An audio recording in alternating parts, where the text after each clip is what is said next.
first thing I want to share with you is the fastest way to get your team on board with AI, even if they're kind of technophobes. And the first thing is having hands-on demonstrations. Really simply put, is show people how they can use AI for their particular role. And we've been doing this so often with our clients, they just realize how easy it can be to actually start to get jobs done, and the jobs that are really painful just become a thing of the past. The second thing that we need to do within this is to be able to address concerns. So we want to create an open forum for people where they can share what their thoughts or their worries are or their concerns, and we want to really show them how AI can assist them rather than replace the human effort that's already there.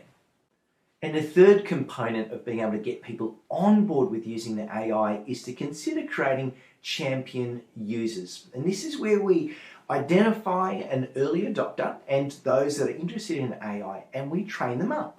And these champion users now can become internal influencers that show people how they can actually use AI and inspire people to do it as well.